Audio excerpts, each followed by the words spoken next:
Hello, listeners. It is very, very cold today in New York City. So cold, it's burning my face off. But it's the perfect weather to cuddle up with a blanket and a horror game.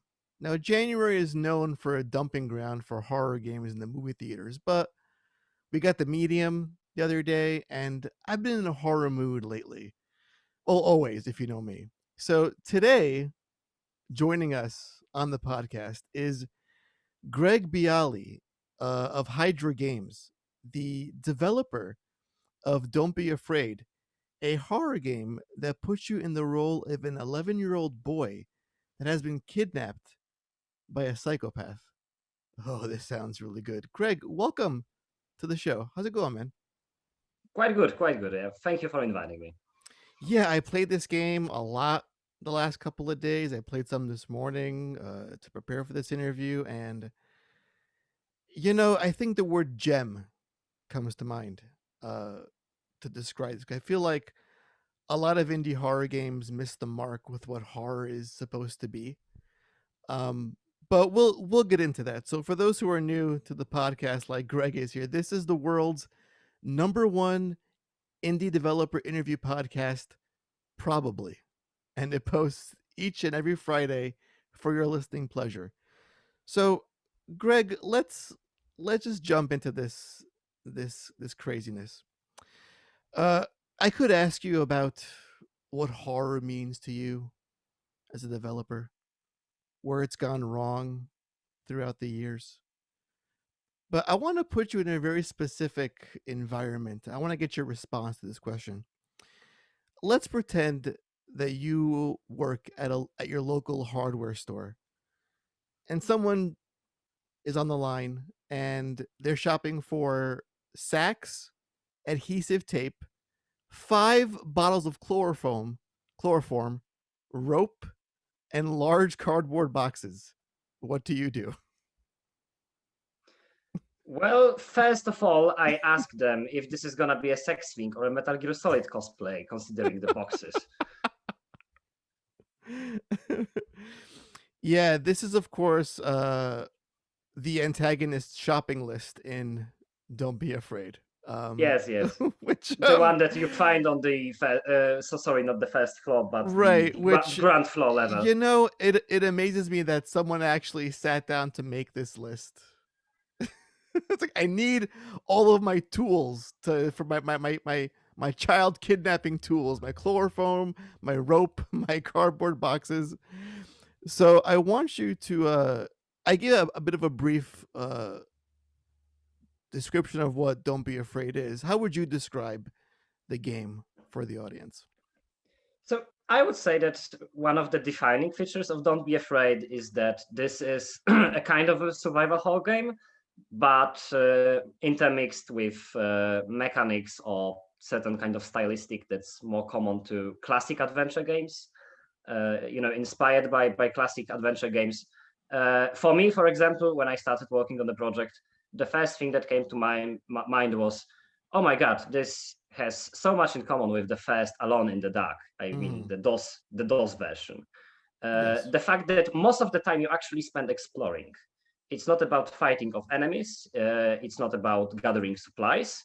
It's mainly about exploration and this whole environment that you are put in this case, this whole mansion that you are locked in with Mr. Franklin. Right, and it's a bit of a it's an odd thing placing an 11-year-old boy as a protagonist because you don't see a lot of that in horror, especially here in the United States. It's a little bit taboo, I feel, to have harm on a child like inflicted upon it, and I want to say you guys have like I respect that because as far as I'm concerned, kids, there's no limits to what horror can do. Like everyone's up for grabs, adults, teens, and little children. So what was that like casting? It's a very sensitive issue. Like it's a child that's being kidnapped and being held hostage and essentially being tortured for this entire game. What was it like getting in that mindset to develop this and actually plan out the game itself? So I do believe that one of the first things that we considered during this. Now I have to add one thing. I Mhm. am not a person that's responsible for the Oh whole yeah, concept from the of course, beginning. of course. I did participate in a huge part of the development. I some of the notes that you find in the game are actually written by me, Oh wow, and I also you're managed the. sick man.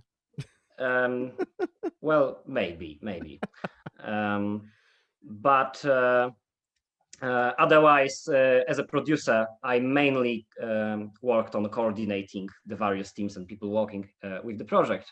But for me, one of the defining elements of casting a child as the protagonist was the fact that, first of all, yes, child kidnappings can be a taboo thing, but also they are a thing that actually happens. Mhm. And I strongly believe that if we use concepts like this that are somewhere in this taboo sphere that aren't talked enough about, and we show them even in a way that may be controversial to some people, Right. we may actually spark up a conversation. Someone will actually think about the fact that this problem exists, this problem happens. I don't know if you've seen the live action trailer to the game. Yes, I have. Yes, so Horrifying. that's the one. Yes, the one with the policeman working, for 4 years on this case with Mr. Franklin and his Mhm. kidnappings. Um, when I was actually responsible for that one, Wow. and one of the most for me one of the most important things was to characterize this the fact that for all these people outside of the problem, besides David, besides the one that who is actually tortured and tries to fight for his survival, this is actually a terrifying experience for people, and it actually leaves a mark on the environment. And the other way, when we look at it, putting you in the body of a child is actually disempowering. Mhm. Uh, I really love horror games that put you in a tight spot straight from the beginning, and that's partly why I didn't really dig Resident Evil 4. We actually spoke about that before recording the conversation. Right. The fact that I only played the first and second part, while I absolutely admire the series, one of the defining problems for me with survival horror today is that even when it is absolutely scary, it's done greatly. It actually puts too much power, or oftentimes even directly firepower, at Mhm. your fingertips. Um, and that's something that, of course, can be mitigated. For example, Alien Isolation gives you an opponent that is so powerful and so scary that even despite the fact that you do have, grenades, flamethrower, and all the stuff that Ellen Ripley had in the movies, you actually feel disempowered. But putting you in a body of a child who is who's small, it cannot even reach higher boxes or Right. furniture, and is absolutely defenseless. You only have your wits. You only have your basically your mind and your ability to work around problems without any tools, without any weapons. This actually creates a situation in which the situation seems dire and absolutely hopeless straight from the beginning. Yeah, I mean, there was one part of the game where, I mean, the game has several like chase sequences as well, but I came across a hatchet on a table, and my first thought was, "Ooh, can I pick this up now? Can I start hacking and slashing?" And I was like, "Wait a minute, this is not what this game is trying to do." And I bet I can't pick that up. Damn it. I mean, it would be too heavy. It would be Right. straight too heavy. Right. Though the idea of 11-year-old boy just trying to flail with a hatchet, trying to survive is might be too comical, I think, in the end result. So I want to touch on the game's main antagonist, and that's Mr. Franklin, who I think when we think about iconic figures in horror games, you know, your tyrants, your nemesis, your pyramid head, I think he can easily stand aside those icons because just the way he speaks, like the word creepy doesn't begin to describe how he makes me feel. he has a bit of a Joker sort of style to his voice, his insane laughter and the things he says he's gonna do to David. Um, can you go into how he was developed and for the game and like how do you create something that's so diabolical but yet at the same time can be very real out there in the world? Well, I must say that in this case, it was pretty organic. Mhm. I mean, it's not like Mr. Franklin is not based on some, real archetypes that we actually have. Mhm. As you mentioned, there is a lot of game nemesis that come to mind. There is a Mhm. lot of movie and pop culture characters. For me, for example, my favorite that would come to mind is Hannibal Lecter Oh, of from The course. Silence of the Mhm. Lambs, and there is something called the banality of evil, and banality of evil basically means that most of the things that we actually find absolutely diabolical, atrocious, are actually founded in very base and simple to understand human instincts, and oftentimes don't even have such atrocious motives that we would imagine them in the end. And I believe that what makes Franklin stand out is that, for example, from the perspective of a person that actually wrote some notes that bring some depth to the law and to the character, there is a lot of Mr. Franklin that seems absolutely normal. Mhm. There are parts when we see that at least at some point of his life he was a normal person. He was a teacher. He taught Right. biology. This is one of the first things that we actually get to know about him in the game. So no spoilers, don't worry. um, there are notes about his fascinations, his hobbies, his interactions with other people, wife, school stuff, things like that. Mhm. So he is grounded in reality. He's not some random monster or random Right. psycho that just exists so the story can progress. He is a part of this world, and a broader part. So that's I think one way, and the other, I didn't have a lot of opportunities to work with Mr. Pasquet, who's the voice actor for Franklin. Mm. But when I did, my God, the emotions, the fervor, the passion of this guy. Yeah, it's very committed. It's as if, have you done this before? Kidnap some children on the side and you know what it's like to sound this way? Well, considering the fact that a lot of development, obviously took part during the COVID-19 situation, Mhm. and besides, Mr. Pascal is not from our country. We contacted him remotely from the very beginning. Mhm. Well, I haven't seen his house. I haven't been nearby his house, probably, and I just don't want to know. Now, you're saying you guys contacted him. Was it an audition reel you guys had received, or was it a previous work you had seen that made you want to reach out to him specifically for the role of Mr. Franklin? No, no. In this case, it was a kind of an audition. We Mhm. basically sought out people that could play the role, that could engage in the project, and Mhm. from what you actually hear in the game, I do believe that our choice is quite obvious. Yeah.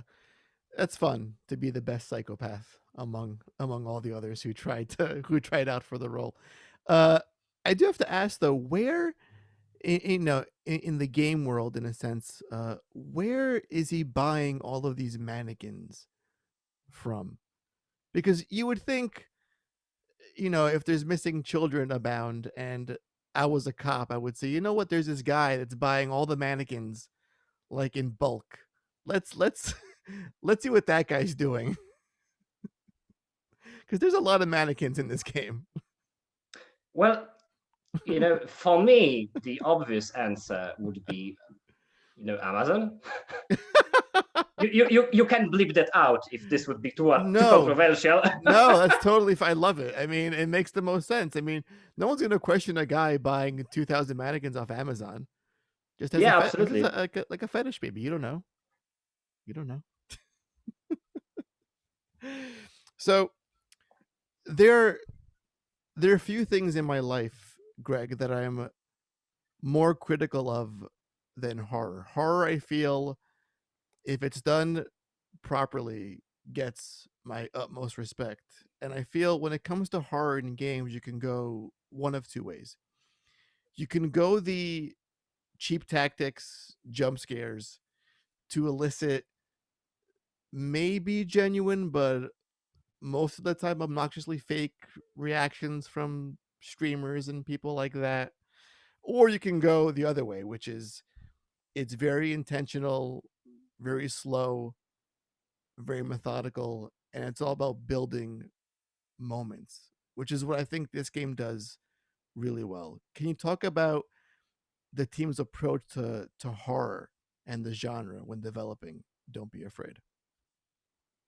Well, first of all, a lot of people engaged in this project actually had some, previous other artistic background.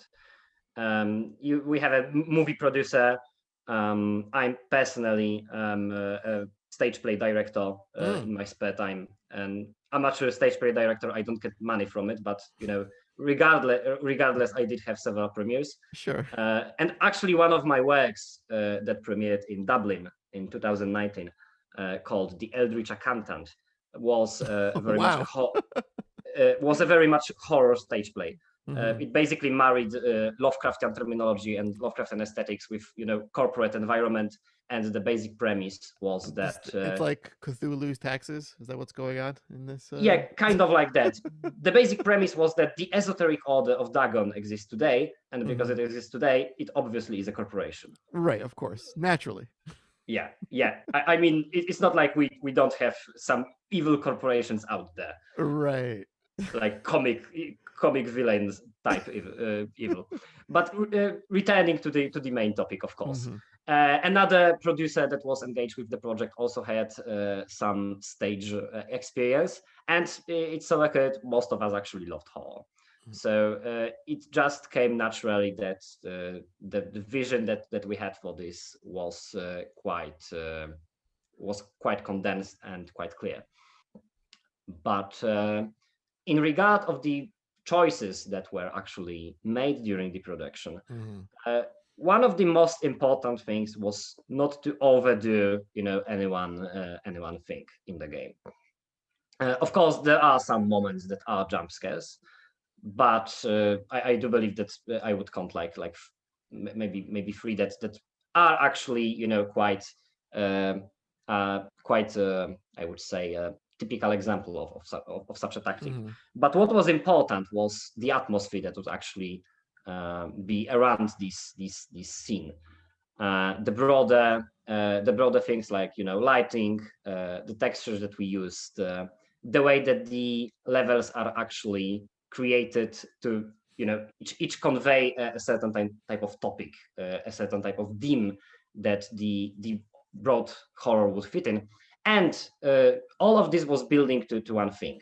Because we are playing as a child, this is a kind of distorted reality. You aren't really sure what about the actual reality about you, what actually was actually happening around you, what which monsters or paranormal activities or other things are actually in the environment, and what parts of them David actually imagines. And Yeah, I it's all scary to me, real or well not real in the game well world. yeah. I don't know. Did you actually try all the endings to the game? No, I know there's three endings in total, Yes. so I think I will get to the other ones eventually. But And which one did you have? Uh, with you can talk it, so we don't oh well, let's spoil see. it to There's people. there's But somebody that you could speak to via some cassette tapes, and they give you some advice on how to escape a certain way. okay, We okay, can we can yeah, go with that yeah, with yeah, that ending. yeah. Okay, yeah. So that's enough for me. So yeah, there is a the other endings actually explore other, I would say, interpretations of what Hmm. is actually happening in the game. and one especially adds a very different layer of context to the whole action and to what you read, what you encounter. So yeah, I would really encourage to play through the additional endings. Mhm. The game is actually designed the way that you get the full out of it from these additional context and these additional endings that you can unlock. And I mean, hunting achievements is always nice, right? Right. There was one that I got on my first playthrough that I had to stop for a second. I don't want to spoil it too much because it's again, this game is really good at making these little moments, these singular moments where it's not all about what's happening as a whole, but it's in that one specific time in the game. I'll give a slight clue. It involves a balloon and a mannequin on a couch. So Yeah. there's an achievement that's related to that I had to stop for a second. I was like, these motherfuckers. Oh, there are some devious ones. Oh There are yeah, some devious there ones. are. There really are. And again, it speaks to you're not trying to.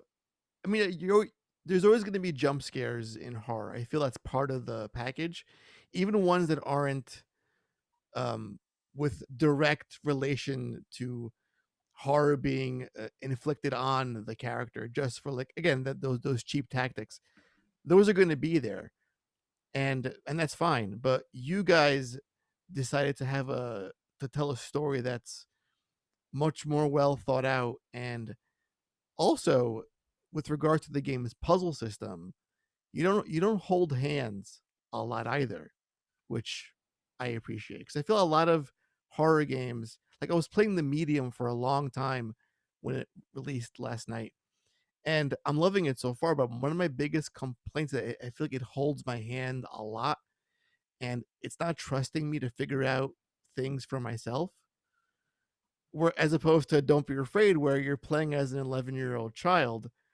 When you make a puzzle for a game like that, do you think it has to be in such a way where only an 11-year-old child can solve this, or is it more of, well, they're adult gamers playing this game, so we can make it a little bit more sophisticated or complex? How does that work in terms of getting like a puzzle for a game like this? Actually, creating puzzles in games in general is a lot of a guessing game Mm. about what to find the balance about what challenge you actually want to put before the player and what the player will actually first get from the challenge.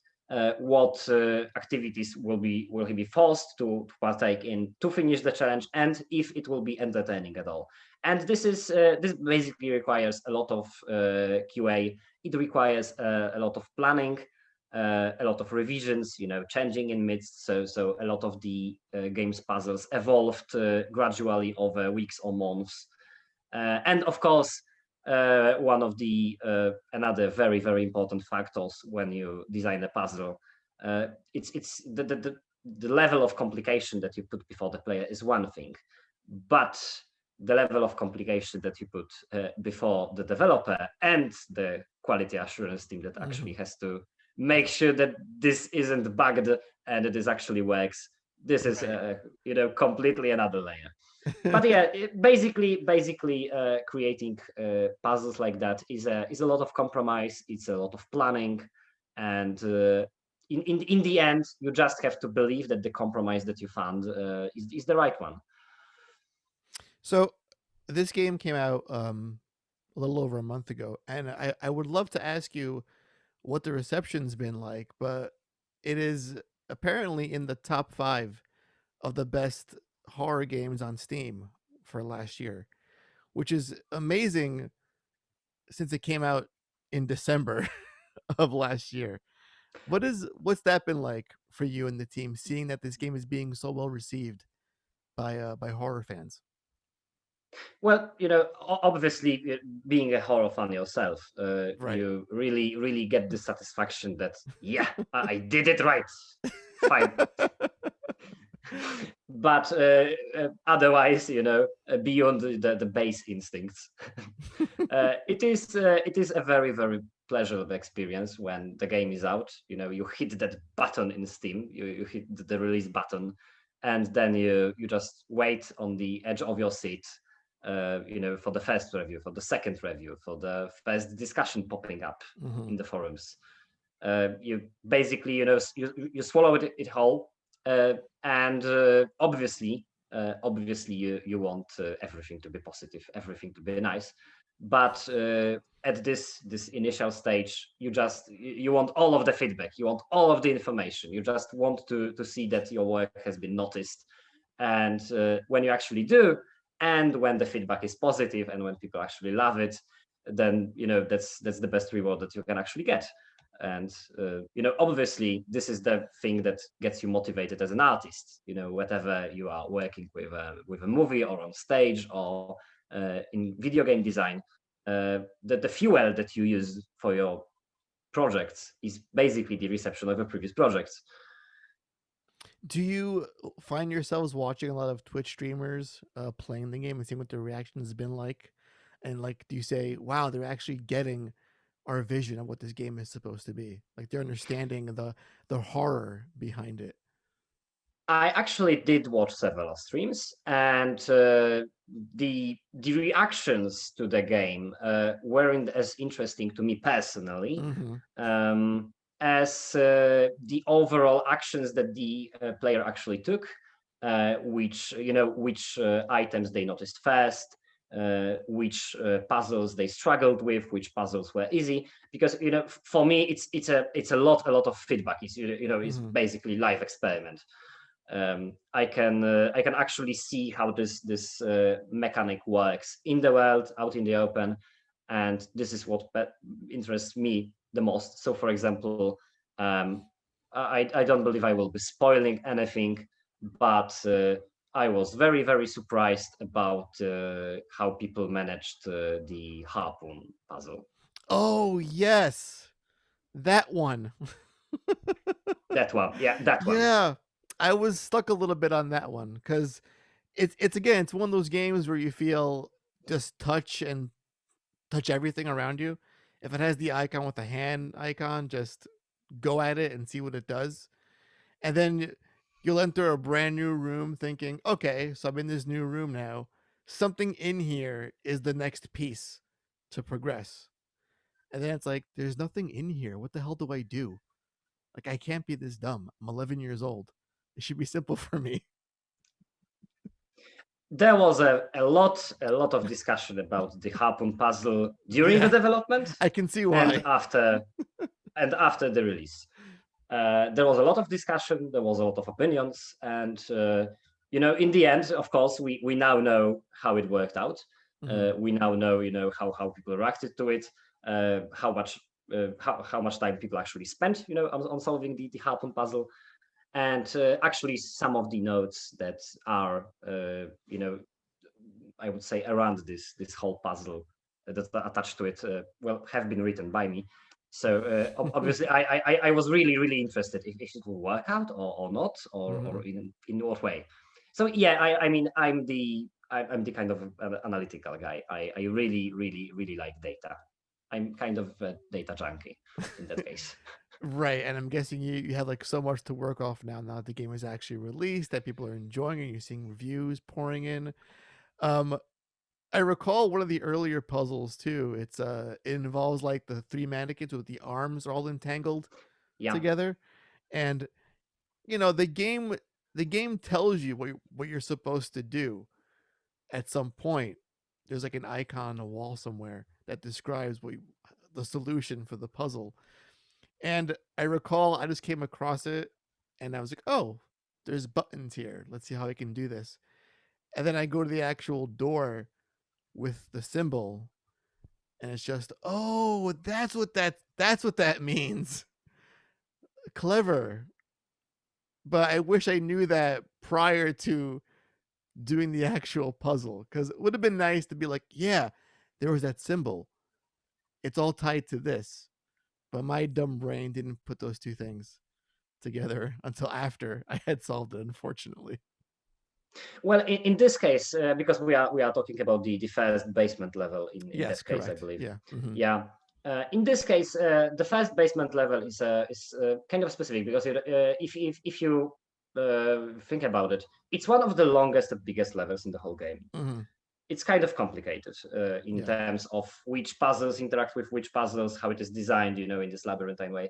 And of course, being the first level, it also serves this specific kind of tutorial when we didn't want too many prompts that are in the UI, in the interface.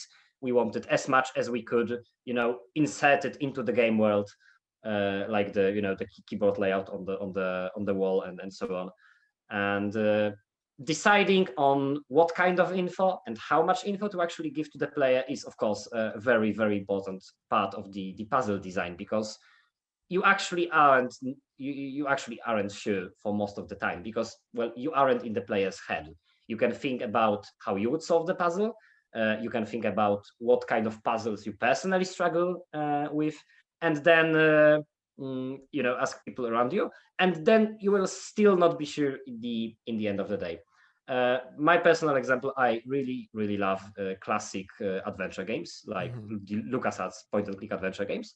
Right. Grim Fandango is actually one of my Oh absolute wow, you got favorites some good ever. taste. You got some great taste, sir. That is a great game. Yeah, it's absolutely amazing. I love the story. I love the characters. It's amazing. And one of the things about old LucasArts games is that when I started playing them, everybody was telling me, "Well, my God, you cannot actually do it without a solution. On Alt Tab, they are absurd. The riddles are incoherent. You cannot understand what the game actually requires from you." And yeah, I actually moved through all of them. The only LucasArts game that I actually struggled with was Sam and Max, but Sam and Max Ah. is absurd. It's glorified absurd. So yeah, that without a clue book, actually GOG provides clue books for these old games, so at least you can pretend that you have the physical copy. Without a clue book, yeah, it's kind of difficult. But on the other hand, I could, count modern AAA games that have, all these tips and additional UI elements and markers and everything. When I absolutely get lost and I don't know what to do, despite the fact that it actually should be obvious. So Yeah, I mean, one of my biggest things with a game like this that's not really puzzle heavy, but there's a lot of puzzle elements to it, is that people sat down and thought about these things and they put a solution in place where someone like me can deduce that solution from the environment, written clues, and items in my backpack or the inventory list, as it were. But I feel such a pull to do a Google search if it takes more than maybe 2 minutes. And I keep saying, you know what? I have to resist because the answer is here. Like, use your brain a little bit to figure it out. But after you try for so long, it's easy to say, I can't pull this off, or I'm not. It's not clicking in a certain way. But as long as you have all the elements there to guide the player without saying, "Hey, just press this button and that's how you can open the door," um, then that's fine. As long as there's a way to actually have a puzzle in place where you can look for clues and figure it out with your own brain and not using Google like I do most and of the time. actually, when we are at guides to this kind of games, the absolute greatest thing that you can see when you make a game with puzzles is the first community guide to solving them. Mm. When you see the first guy that actually took the time, beat the game several times, did the screenshots, did the descriptions, put it in this one big guide, and it's somewhere on Steam, and you see that there was this one guy or gal, of course, that thought, hey, this is an amazing game, but some of the puzzles may be a bit too difficult for some of you. Have a solution. I made it just for you. I spent my time with this game to do it, and my God, is this rewarding when you think about it. Right, because I have played a lot of games in my life, and never once did I say I should do a guide for this game, so those who are stuck may have some little bit of help along the way. But that's like the best kind of a compliment to have someone love your game that much. They sat down and wrote a guide for other players. That's crazy. Yeah, that's a lot of work. It Oftentimes, is, yeah. oftentimes it's really a lot of work. I mean, some of the commercial strategy guides that are still being solved, by Hmm. Prima Games or something like that, Right, they can have hundreds of pages. right. And there are, of course, there are smaller games. Obviously, Don't Be Afraid doesn't require a strategy guide of 200 pages to actually solve it. But when I see people that are, for example, engaged in writing some kind of an RPG guide, when they Hmm. note down every single one of the 1,500 artifacts in the game, my God, the fact that they have time, the the temperance to actually my that's mind blowing always. Yeah, I don't know. I got a full-time job and this, so I don't get time for that. Yeah, yeah, So you guys also released a demo via a prologue chapter. yes. So it takes place before the events in this game. I'm seeing a lot of horror games specifically when it comes to releasing a demo or a vertical slice of the gameplay. They'll go the prologue route. Like we just got Resident Evil 8 released a demo, which is set before the events of Resident Evil 8. Um, why do you think a lot of horror games specifically go this route when showcasing their games instead of saying I like, do here's level one of the game, for example? I do believe that there are several layers to this. Mm, First of all, it's actually not only games that do it. I don't know if you've seen Alien Covenant. I have not know. Alien Covenant, the latest Alien by Mm, Ridley Scott, actually had two plot shorts, mm, 5 minutes each or 6 minutes each, something like that, that were posted on YouTube. mm. I believe that Prometheus actually did the same with like Oh, in-world interesting. commercials, Right. both Prometheus and Alien Covenant.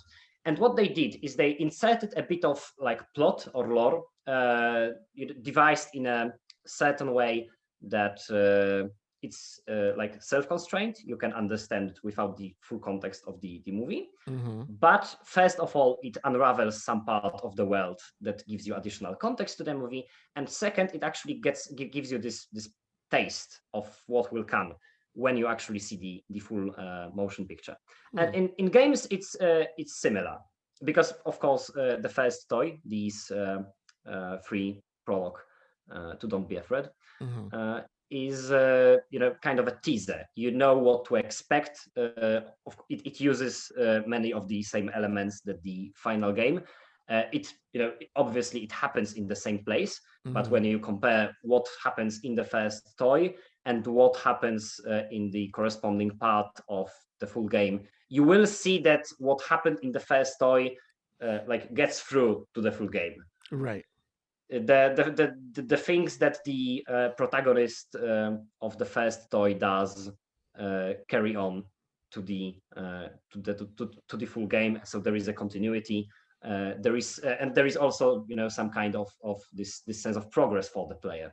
The player when the player starts playing the full game, uh, he or she automatically knows that wow, I did something there in this free prologue, and it actually carried over. I did something meaningful. I impacted the world. But the other thing about doing prologues like that for a horror genre, Mm-hmm. regardless if this is movie or game, I believe, Right. is the fact that horror is a very, very difficult medium. It's easy to make any kind of horror. Obviously, you can spray walls with blood. You can do a simple monster or anything like that. Sure. Anyone can actually do it. But there are a lot of subtleties about horror that make one game absolutely distasteful for one person and absolutely beautiful for another. I, for example, personally, uh, am not a big fan of some of the aesthetics that are put into Don't Be Afraid. Mm. I personally, when I consume, horror as a genre, obviously, creating something and consuming it are two different things. Right. So I can, I can get a huge joy out of doing something I wouldn't personally, uh, I wouldn't personally Create like as yourself. much as something like anything. But I, for example, really, really like psychological horror. Mm, I really like horror movies that actually don't have any supernaturals in them. yes. I and my absolute favorite horror story ever is In the Mondays of Madness by H.P. Lovecraft. Oh my god, that is a great one. That is Precisely because of the a fact that the sheer horror for me in this story comes out of the fact that if you think about it, it is the monster that is being persecuted. It is the Mhm, monster that finds himself in the horrifying situation where the archaeologists, dig him up, make a vivisection on one of his brothers, mhm, and then he realizes that this huge civilization that built on Antarctic is basically ruins. mhm. It's nothing. Everything crumbled, and this kind of completely reversed horror is amazing. And in terms of movies, another story set on Antarctic. Maybe I have something, about Antarctic, but I absolutely love The Thing by John Oh, Carpenter. of course. The Thing is a The first classic. version is, yeah, The Thing is absolutely, and again, the same setting, the same setting. I just love snow, and I just love scary things that happen in the snow. But returning to Don't Be Afraid of, obviously, um, the problem with horror is that, as I mentioned, there is a big polarity, and obviously, you cannot possibly make a horror movie or a horror game that will suit everyone's tastes. Mhm, So for me, the simplest, the best way to actually show someone what your game is about is to give them this sample. So maybe they will get hooked up. Maybe they will follow on this, and maybe they will just say that okay, this is not something that I'm looking for in the genre at all. And obviously it happens because we do have taste, and we right. do want sincerely to attract all the people that can find something meaningful in this game.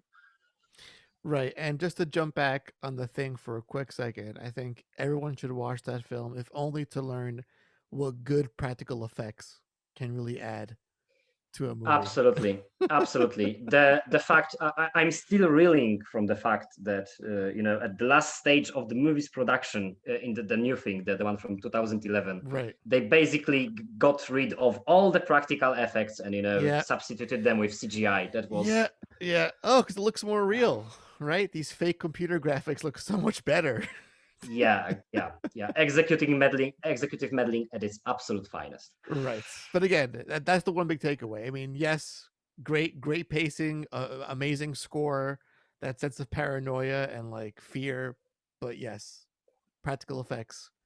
That's like a master's course in practical effects. So, what's next for you and the team? The game is out, been out for a while now. Everyone's loving it. What's in the future for Hydra So Games? right now we are working on several projects, which well I cannot talk about Of in any course, that's way, always the case but on the show. basically, yeah. But yeah, we are following up on the hype. We are following up on the fact that we created something that we put a lot of heart in it. Everyone was invested in this project, and it worked. That's, as I mentioned, that's the absolute best thing that can happen. We are going to improve on Don't Be Afraid still. The next big thing about the game is that it is coming to the Asian market, Mm. and with in full force. And actually, in China, it has been very very well received. I was Wow, frankly surprised interesting. when well, basically, we checked what the reaction would be to the game, and to our surprise, it hooked marvelously. So Good. this is the big thing. As of features that we were working on for the last month, and that we actually announced already, that was the controller support for the game, of course, because this is a quality of life improvement to the game. Additional languages, because the Obviously, the more the better, because the more people that don't get to know English that well can actually participate in the experience. Mhm. And besides that, additional achievements, additional, Steam, these additional Steam mechanics like cards and collectibles and so on. So right now it's polishing, it's adding those new features, and besides, Hydra is always working. Obviously, we have more than one head, and It's so good. yeah.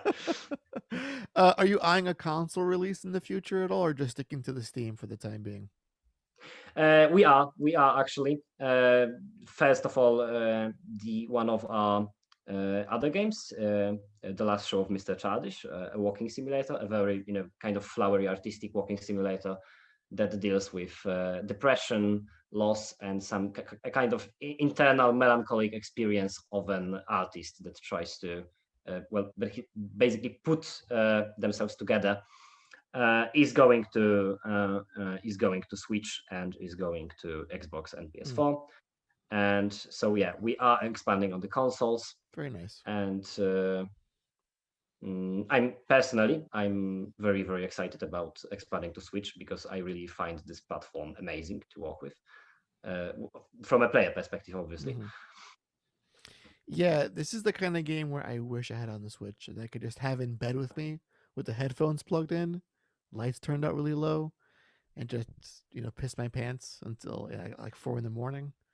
So make sure that this game at some point is on the Switch. I would really appreciate that. All right, it's time to get into rapid fire questions.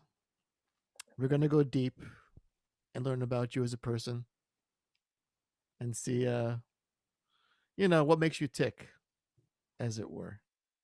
Okay. So let's dive into this. What scares you the most? History, Wow. actually. And I will tell you why. Okay. I am Yes, I please expand on that. history is the absolute love of my life. Mm. Uh, there is not a day when I don't spend all of the time that I basically can afford to on reading history books, mostly Cold War and antiquity, especially the late antiquity, Mm-hmm. this period from the major crisis of the first century in ancient Rome and the first centuries of Byzantium. And what scares me about history, what I actually find horrifying about it, and maybe that's why I love history and horror, together. And that's actually, that's actually a loop to the mentioned about Mountain of Madness, is that when you think about the sheer magnitude of the civilization, the civilizations that rose and then declined and fell, Mm-hmm. when you think of all this dust gathering everywhere, that once was, great temples to forgotten gods, that's the bonds of people that spoke, completely different, now dead languages. And when you try to get into the mindset of, for example, a person that historically couldn't even properly write or communicate, because how do you actually analyze the experience of a caveman that is able to draw a simple drawing of a cattle or deer or something that these hunter-gatherers actually saw in the forest? Mm-hmm. And he at some point he enters the cavern. He he's his own sons echoing from in these stone chambers. When he goes out, he sees the stars, the sheer magnitude of cosmos, and he probably doesn't understand most of it. Right. But what is the mindset of this person? How far are we from him, despite the fact that in terms of, for example, brain development or clear biological development, Uh-huh. we are basically the same. Wow. That was a very in-depth answer, and I love it.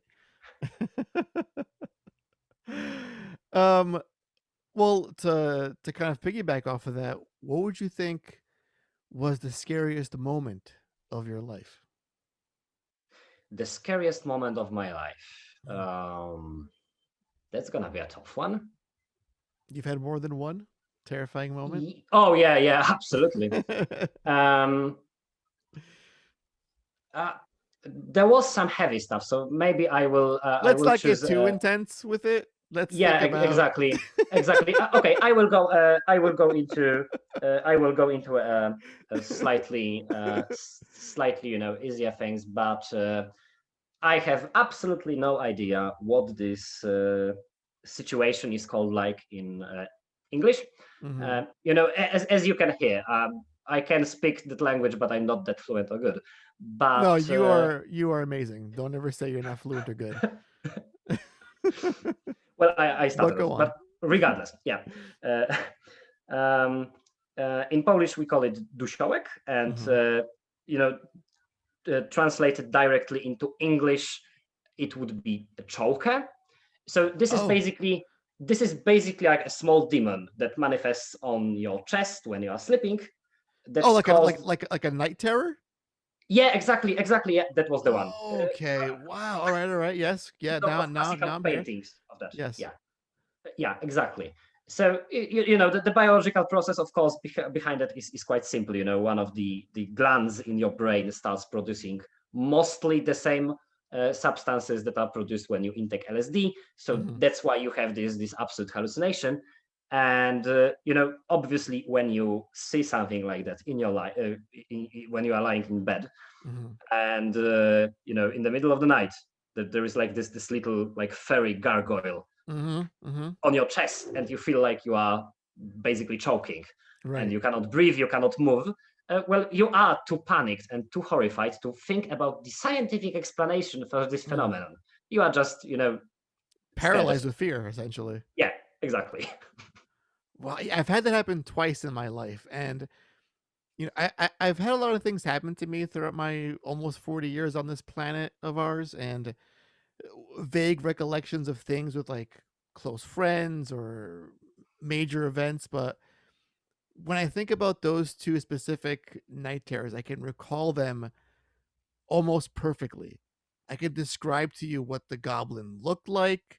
There was a woman one time that was on my chest, and she was like in a corner. Like, it leaves such a lasting impression, those Yes, moments, because yes, it's yes. it's absolute helplessness and pure fear for like a And good 5 minutes. I feel sometimes. yeah, and what's actually amazing about the situations is just this fact that even after the fact, when you know that obviously it didn't happen, Right. or did it? Or did it? Right, Right? but it stays with you. It lingers Yeah, for a it's long time. exactly. It doesn't matter because you actually lived through it, and Right. you know, tell the fact that it wasn't real to your senses. Right. It's like it still happened in a sense, real or not. It was Yeah, it was a exactly. it's a sensation you felt, and then there's you have to unpack it. Okay, it's not real. It was a night terror, but then it's 2 in the morning. I have to go back to sleep at some point, and then trying to get the courage to actually fall back asleep before you have to go to work the next day is always a challenge. Um, what is your favorite smell? My favorite smell. Mm-hmm. There is actually a lot, but this is gonna be quite simple. I really, really, really like roses, Mm. and I really like. And again, I forgot the word. Um, my God, what incense? Okay, very nice, very nice. What word best describes you when you're drunk? Dense, Can you say that one more time? dense. Like when I'm drunk, Uh-huh. I'm really, really, really, um, I would say, immune to what other people try to say to me, and I just Uh-huh. keep going on and going on and going on with what I'm talking. Some random topic that I choose, like for example, I don't know, the type of horse armor used by cataphracts in 15th century during the fall of God, you Byzantium. love your history. Yeah, and I'm basically become a machine gun in that sense. Wow, interesting. Okay. um, what is the dumbest way you've ever injured yourself? The dumbest way I've ever injured myself. Mm-hmm. Hmm. Well, one of the most absurd injuries I believe I had Mm-hmm. was when I was actually working with a bread knife, and I was, I was holding a piece of bread in a way that when I actually used the knife, Mm-hmm. it's cut quite deep into the inside of my palm, and I didn't really realize it. I didn't feel it for some absurd reason before it cut. Like it may have been a half a centimeter deep or something like that. And basically, it's like I'm cutting my bread. I'm cutting my bread. I'm cutting my bread, and wow, what the fuck? Why is this blood basically everywhere in the kitchen? uh, congratulations for being one of the most cliche horror things ever. You know, the whole like I'm slicing an apple and then the fingers get chopped off. You actually Yeah, did yeah, that in real life. exactly, exactly. So yeah, it wasn't anything like interesting or something. It's still dumb. That's all that matters. Yeah, That's why we're here. yeah. Um, this is a strange one, and I'm hoping you can answer this question. Um, what would give you a fear boner? Oh, that's a very good question. Mm-hmm. You mean like I'm absolutely terrified, but at the same time I have a boner? Correct.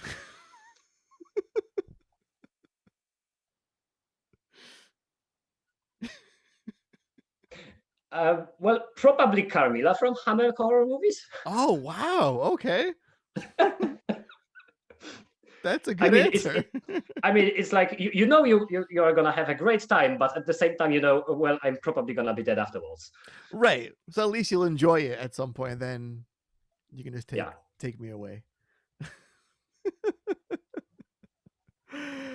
Oh boy. Oh, pineapple on pizza, yes or no?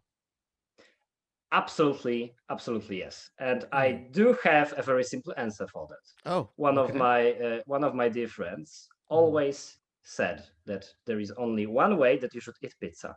There is like one category that you should always think about when you eat pizza. Mm. Would an Italian chef get a butt hurt when he would see you? If you eat pizza the way that Italians get butt hurt, you are doing it right.